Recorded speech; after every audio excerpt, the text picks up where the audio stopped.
Estaba saludando, ustedes saben que tuvimos la presentación de Vito hace un ratito y seguramente están tomando fotos y quieren tu presencia ahí, pero te hemos robado primero.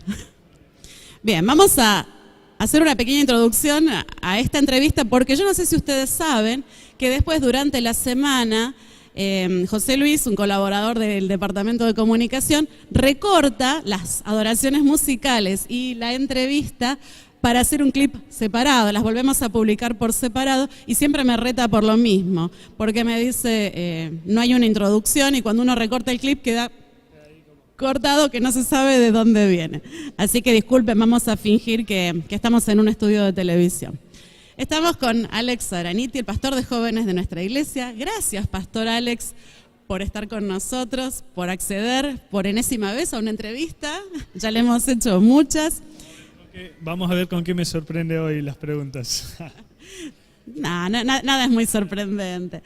Pastor Alex, para nuestros amigos que hoy se han sumado a la transmisión por primera vez, que hay desde otros países inclusive, contanos quién es Alex Zaraniti.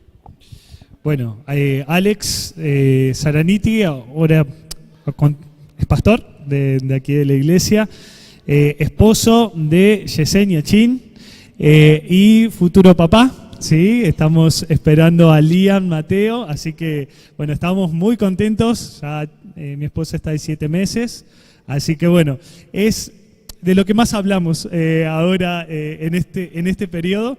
Así que bueno, estamos muy contentos. Creo yo que si tuviera que resumiría en mi familia, porque es lo más importante, ¿no? para mí. Alex, vamos a hacer una pregunta sobre esto que acabas de decir y una pregunta sobre tu función dentro de la iglesia. Alex es nuestro pastor de jóvenes. Explícale a nuestro público qué significa ser el pastor de jóvenes. Okay. Ser pastor de jóvenes o pastor asociado justamente es trabajar a la par con otro pastor, ¿sí? Que es el pastor Roberto Bullón, actual pastor aquí del distrito de Florida, que corresponden a 3 iglesias. Entonces, el pastor asociado pastor de jóvenes, lo que me encargo puntualmente es del departamento de jóvenes, del crecimiento del departamento, pero también de la proyección misionera que tiene el departamento, ¿no? Sumado a eso, algunas otras cositas más de los otros departamentos de la iglesia, pero mi función primaria, ¿sí? Es hacer crecer o desarrollar el departamento de jóvenes, que de paso aquí en la iglesia de Florida es un departamento grande con muchos chicos y bueno, a quien el Señor me llamó a atender. En el resto de las iglesias, ¿sí? Por ejemplo en la iglesia de Olivos también cumplo la misma función y en la iglesia de Martelli estoy como pastor de todas las áreas de la iglesia. Así que bueno, para mí es un gusto poder servir en esta función que hoy el Señor me puso, ya sería mi 2º año aquí, así que bueno, muy contento de eso. ¿Cuáles son los desafíos que tiene el pastor de jóvenes o que tienen los jóvenes en las iglesias adventistas de este distrito en particular? Porque cada distrito tiene sus características, ¿verdad? ¿Tenés un estimado de cuántos jóvenes tenemos entre todo el distrito y cuáles son los desafíos que como pastor de jóvenes tenés que afrontar?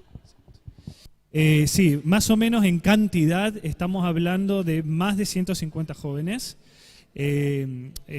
Edades desde 16 años hasta 35 y algunos prolongados que también los tenemos en jóvenes. Más o menos esa es en cuanto a la edad. Los desafíos obviamente y pertinentes son generar espacios para las diferentes edades, para las diferentes necesidades que cada uno tiene, ¿verdad?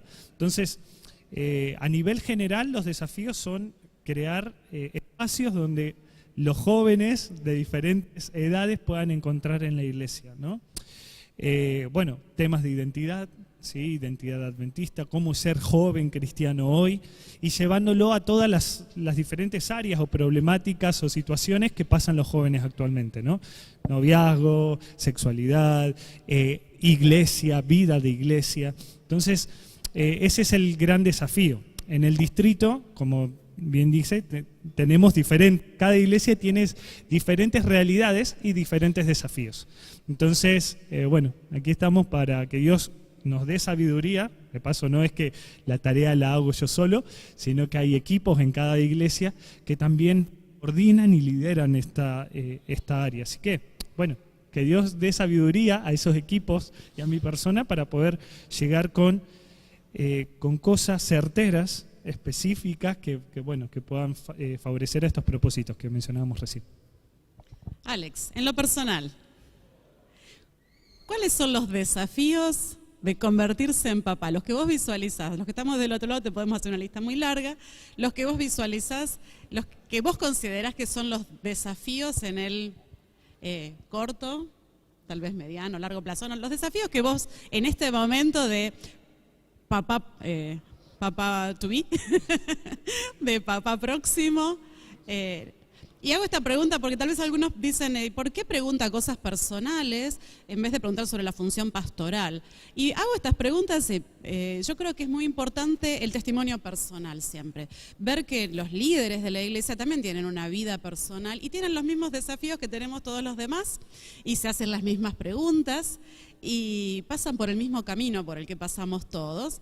Y bueno, yo creo que de la experiencia personal de cada uno nos enriquecemos, así que por ese motivo es que hacemos eventualmente algunas preguntas personales. Por ejemplo, esta.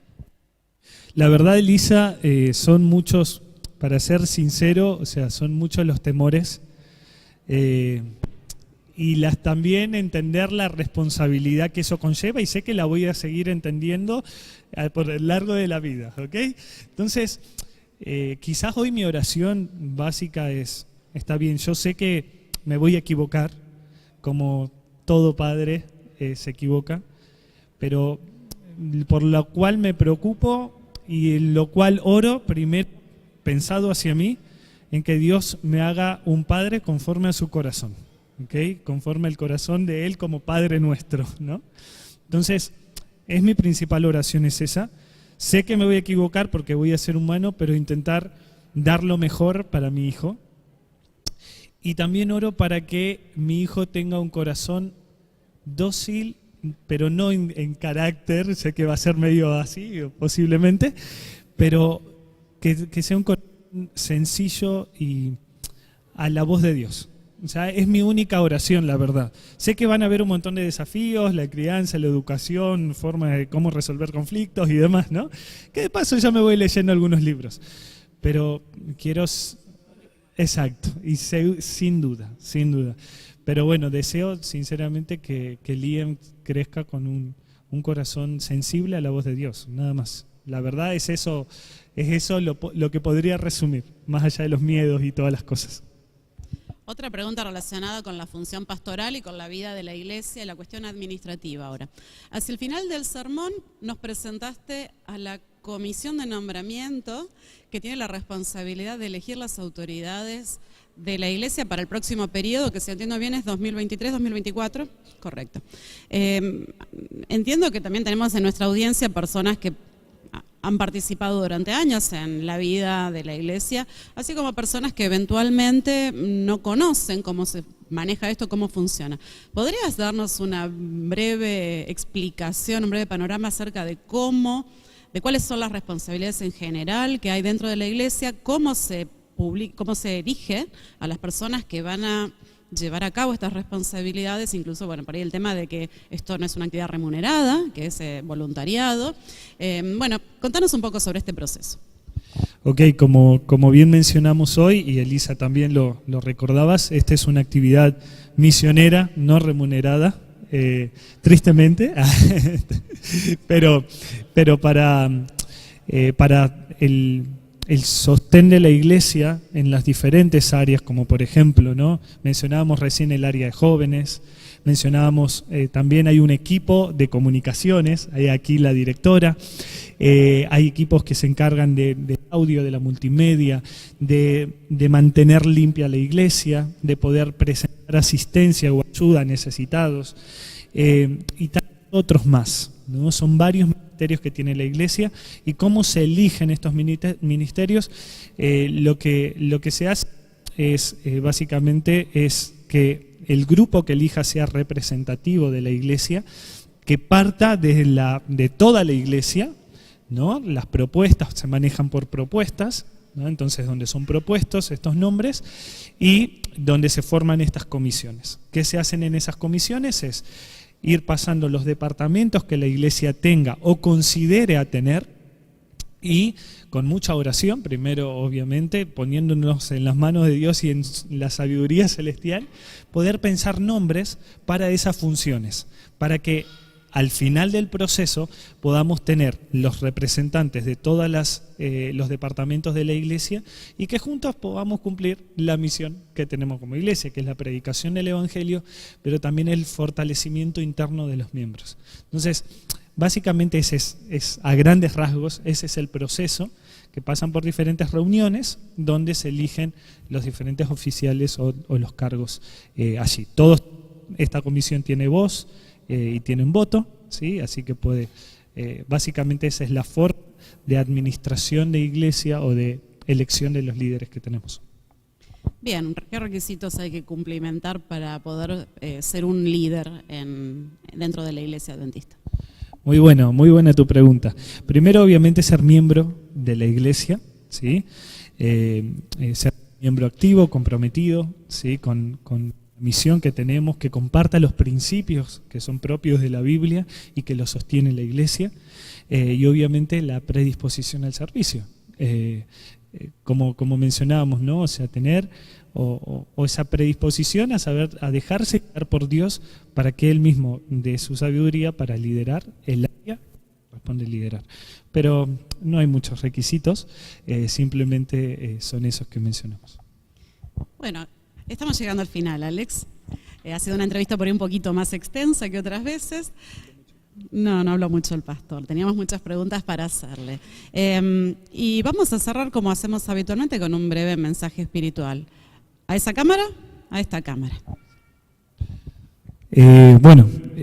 Primeramente, como mencionábamos en el sermón, ¿sí? Creo yo que, y también por lo que compartimos, ser guiados por la gracia de Dios, ¿no? Nada merecemos, como mencionábamos recién, pero gracias a Él que podemos servirlo, ¿no?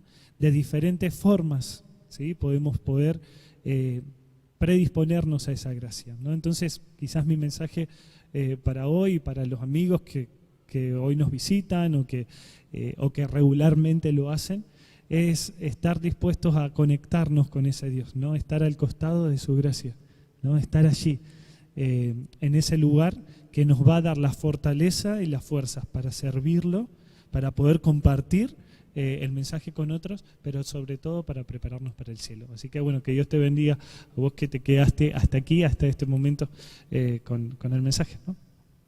Alex, muchas gracias por este mensaje, gracias por este tiempo que te tomaste para hacer esta entrevista con nosotros. Rogamos al Señor que te bendiga en lo personal, en los desafíos personales que están por delante, sobre todo en tu ministerio, en tu servicio hacia Él. Y a nuestros amigos que están todavía del otro lado, muchas gracias por quedarse hasta ahora. Que tengan un hermoso sábado, una semana muy bendecida.